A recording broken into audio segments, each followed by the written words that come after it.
دو لوگوں کو منشن کرنا ہے مجھے. اون چودھری صاحب کی بات ہے. اون چودھری صاحب اس ٹائم پر آپ لوگوں کی کابینہ کے اندر بیٹھے ہوئے تو ان کی بات کے اوپر کتنا کریڈیبل اس کو مانا جا سکتا ہے considering that now he is sitting with you in terms of I P P. پھر جہانگیر خان ترین صاحب بھی وہ بھی obviously اب آپ لوگوں کے ساتھ ہی ہیں آئی پی پی.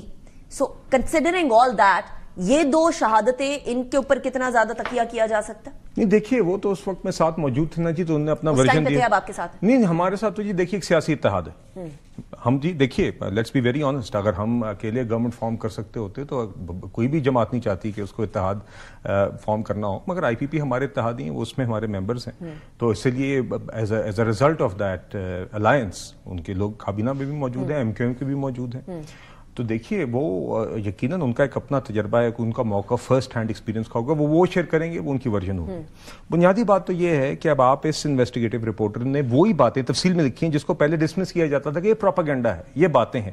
اب اس شخص کو کیا پڑی ہے جس نے باہر بیٹھ کے یہ خبر لکھی, اور اس کی کیا آپ کا خیال ہے کہ وہ کسی کے کہنے کے اوپر اپنی ساری زندگی کی کریڈیبلٹی اس شخص کا, اوون بینٹ جونز خود بھی ایک ریناؤنڈ رپورٹر ہیں, ایک جرنلسٹ ہیں, اور اس کے علاوہ اکانومسٹ خود ایک ایسا جریدہ ہے جس میں یقیناً اوپینین ہوتے ہیں, مگر یہ ایک تفصیلی انویسٹیگیٹو رپورٹ ہے. تو سیکنڈلی اگر وہاں کوئی کسی قسم کی اس طرح کی بات ہوئی تو پھر وہاں قانونی چارہ جوئی بھی اچھی خاصی سخت ہوتی ہے یو کے اندر. جی تو اگر جی, اور آپ نے دیکھا اس کی کچھ مثالیں آپ کے سامنے ہیں کہ ہم جو قانونی چارہ جوئی کریں گے تو لیٹس سی وہاں کیا ہوتا ہے. اگر اس طرح کی کوئی پروف ہوتی ہے چیز تو پھر الٹیمیٹلی سامنے آ جائے گی. But at the same time Shaukat Yousafzai sahab تھوڑی دیر پہلے فرما رہے تھے کہ یہ کون سی اتنی بڑی بات ہے کہ سارے وزراء صبح سے اس اسٹیٹمنٹ پہ لگے ہوئے ہیں, جب آپ کے پاس اکانومی ایشو ہے, جب آپ کے پاس سیکیورٹی ایشو ہے, جب آپ کے پاس ڈپلومیٹک ٹائز ایشوز ہے, یہ ہے نا ریئل ایشوز. اس کے اوپر کیوں لگے ہوئے سارے وزراء؟ نہیں ہم اس پہ بات کرتے ہیں, ہم اس پہ آپ کو دعوت دیتے ہیں, ہم روزانہ اس پہ بات کرتے ہیں. ہم آپ کے شوز پر آتے ہیں, آپ کہتے ہیں ایک شخص اڈیالہ میں بیٹھا ہوا ہے اس کا کیا ہوگا, یہ احتجاج کریں گے نہیں کریں گے, تو ہم تو روزانہ آپ کے شوز پہ آ کے یہی بات کرتے رہے ہیں کہ جو معیشت کے اوپر ہم کام کر رہے ہیں, جو جنگ ہم نے جیتی ہے,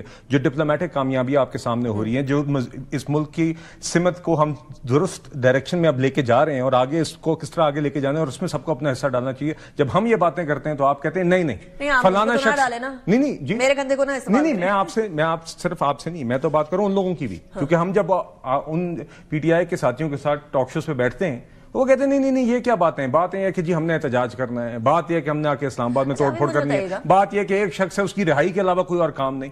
اس دن ایک جملہ ادا کیا گیا, مجھے یاد ہے, یہ 27ویں آئینی ترمیم کی ڈیبیٹ کے دوران فلور کے اوپر گور خان صاحب کہتے ہیں کہ جو وہ شخص کہے گا وہی آئین ہوگا.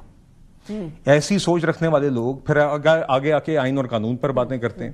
اسد کیسر صاحب جیسا شخص اس دن آئین اور قانون پہ لیکچر دے رہا تھا, وہی شخص جس نے اسپیکر کی کرسی پر بیٹھ کے اللیگلی نیشنل اسمبلی کو ڈیزالو کیا تھا, اور جس کی ریورسل 5-0 کی یونانیمس ڈیسیجن کے ساتھ سپریم کورٹ نے اس کو ریسٹور کیا تھا. تو ہم یہی بات کر رہے ہیں آپ سے. دیکھیے اس بات کی اہمیت اس حد تک ہے کہ ایک شخص جو اس ملک میں 4 سال مسلط رہا, اور آج بھی کچھ لوگ سمجھتے ہیں, ان کو گمراہ کیا گیا کافی لوگوں کو کہ یہ شخص یہ بڑا کوئی میرٹ پہ تھا, بڑا کام کرتا تھا.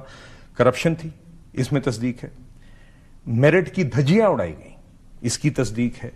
اور روحانی معاملات کا لبادہ اوڑھ کر ایک شخص سے اسٹیٹ کرافٹ پر, ریاستی امور پر, ایک نیوکلیئر پاور کے ڈپلومیٹک معاملات پر, ریاستی امور پر, اہم ایشوز کے اوپر, اہم اپوائنٹمنٹس کے اوپر فیصلے ان بنیادوں پر کیے جا رہے تھے. ایک خاتون ہے جس کا ایک ہوس تھا طاقت کا, اور اس نے یہ سارا یہ تماشا لگا کہ جس میں کسی دن 10 سے 11 بجے کے درمیان کبھی بکروں کے سر آنے ہیں اور مردہ ککڑیاں آنی ہیں, اور یہ بدقسمتی ہے. تو یہ حقیقت سب کے سامنے مجھے یہ بات کلیریفائی کر دیجیے گا. اب اس ٹائم پر عمران خان صاحب جیل میں ہیں, اس ٹائم پر سی ایم کے پی کے جو ہیں وہ عمران خان صاحب سے ملاقات کرنا چاہ رہے ہیں, ان سے ڈیسیجن پتہ کر کے آگے لینا چاہ رہے ہیں, and us time per Bushra be be بھی جیل میں ہے. تو وہ والا اثر و رسوخ تو نہیں. اور فیض حمید بھی جو بیسکلی مہرہ بنایا ہوا تھا جنہوں نے بشرا بی بی کو, اور جن کا مہرہ عمران خان صاحب بنے ہوئے تھے بقول دی اکانومسٹ کے, وہ بھی اس ٹائم پر جیل میں موجود ہیں. تو کیا اس ٹائم پر سی ایم کے پی کے عمران خان صاحب سے ملیں تو یہی والے محرکات ہوں گے؟ اب تو یہ نہیں ہوں گے نا. نہیں دیکھیے,